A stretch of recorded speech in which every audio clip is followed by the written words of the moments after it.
standard lat pull down, most guys will tend to pull the bar to the chest. I want him to stop a little bit shorter, so go ahead and pull down. So what you're gonna do is you can stop right here. So basically we're gonna keep the tension just on this part of the lat and don't let it transfer to the rhomboid area. So basically it's gonna feel like you're just doing a partial. Good. And then when you pull down, as you pull and squeeze as if you're reposing. So look at the detail in here. I just want to keep tension just on that right there. If you were to look at an anatomy chart, what you'll see is fibers, muscle fibers, that start in the spine and travel diagonally outward. Some of those lat fibers tie in low into the top of the pelvis. And following the rule in biomechanics that all muscles pull toward their origin, we're going to watch this lat pull down and we're going to ask ourselves a simple question. Is the operating lever, in this case the upper arm, the muscle that's being moved by the lats, is it being moved toward the origin? That is the goal.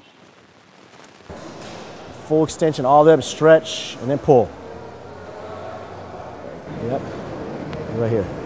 Squeeze right there. Lat pull downs, chin ups have been around for a long time. They're conventional exercises. They're accepted exercises. They're exercises that we've thought are foundational. But there's a couple of problems that I see with a lat pull down or with a chin up. Number one is you're pulling vertically. You've got a vertical resistance and you're trying to work muscles that are not vertical. You're trying to work diagonal muscles with a vertical movement.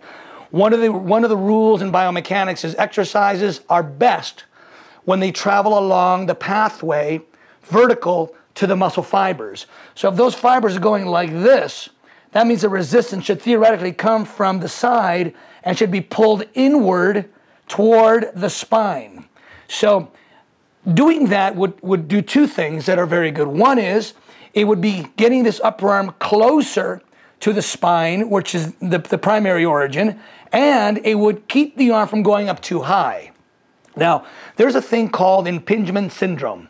And impingement syndrome means that you are pinching the infraspinatus tendon that comes out of the top of the shoulder blade and wraps around into the top of the humerus. We all have one of these tendons, by the way.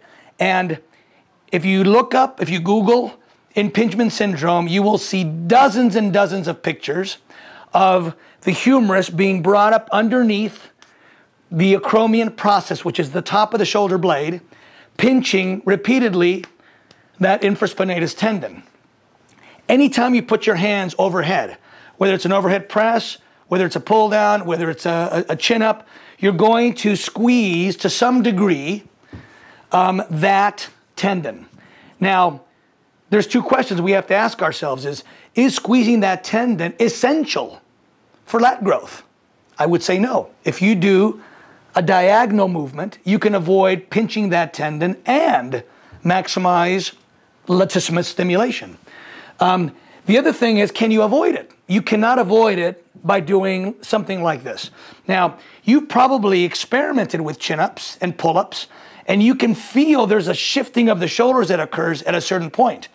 In fact, you may have even done what I've done, which is to stop halfway up when your scapula spreads and you feel like that's as far as I really need to go. Well, that's exactly right. That is as far as you need to go. Letting your arms go all the way up will not stimulate your lats anymore. So what he's describing here will work the lats.